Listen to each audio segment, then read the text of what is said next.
Ce vendredi, la salle des fêtes de Gujan-Mestras accueillait la deuxième réunion du grand débat sur le bassin d'Arcachon à l'initiative de la députée Sophie Panonacle. Près de 300 personnes y participaient. Fiscalité, écologie, démocratie ou encore pouvoir d'achat ont été abordés. Un salarié qui est payé au SMIC, il ne peut pas se loger.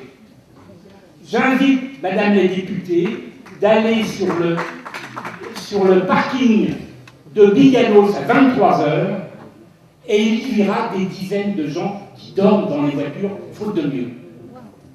On augmente les CSG. Ça veut dire qu'à la finale, ce qui revient dans la poche de retraités est de plus en plus minable. Ce dont j'aurais voulu parler, c'est de la transition écologique, surtout par rapport aux véhicules.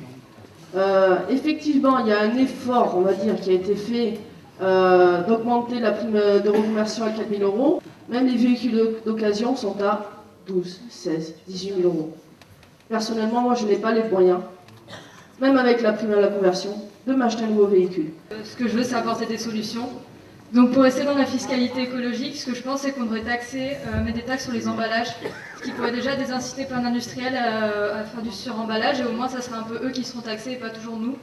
On devrait au contraire détaxer les produits locaux pour encourager les gens à les acheter, ou alors prendre en compte le prix du transport dans les produits qui viennent de loin. On continue à détruire les services publics en France, hôpitaux, santé, fermeture de maternité, bureaux de poste. On supprime des fonctionnaires, ils n'en peuvent plus, ils ne sont pas assez nombreux dans leurs services. Pourquoi ? Parce que tout est question de rentabilité actuellement. Le mouvement des Gilets jaunes, je le dédie à l'abbé Pierre, à Coluche, et je le dédie à tous ces Gilets jaunes, à tous ceux qui sont morts et blessés par la répression policière. Ce soir, je vois des personnes qui ont envie de s'insulter. Et moi, le premier, des fois, je craque. Et ça, je le comprends. Quand on parle de violence, la première violence, elle est faite par qui ? La violence n'est pas spécialement que physique. Il y a des millions de personnes qui sont en galère. Ça, c'est de la violence. Il y a une exigence démocratique dans ce pays qui monte. Et finalement, c'est un atout. Pour un pays comme le nôtre, c'est un atout. Combien il est nécessaire dans le monde d'aujourd'hui d'avoir des citoyens qui s'élèvent au niveau du débat et qui ont envie de décider également.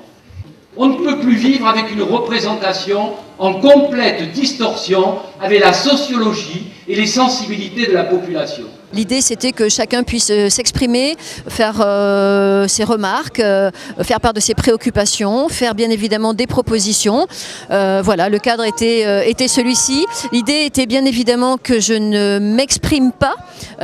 J'étais juste l'initiatrice de ce débat, pas du tout là pour porter un jugement quelconque sur ce qui pouvait se dire. Déjà dans l'état d'esprit, je crois qu'effectivement il y avait beaucoup de spontanéité, ce que je dis pour conclure, d'enthousiasme dans les propositions et à la fois de générosité, parfois des revendications très personnelles, évidemment le problème principal, le pouvoir d'achat, l'augmentation du SMIC, et puis je crois une grande envie de plus de démocratie participative. Ces grands débats, je pense que c'est le début effectivement de cette démocratie participative. L'idée c'est peut-être de continuer de cette manière, d'une autre manière, on va y réfléchir. Donc plus de pouvoir d'achat et plus de participation du citoyen dans la vie de son pays.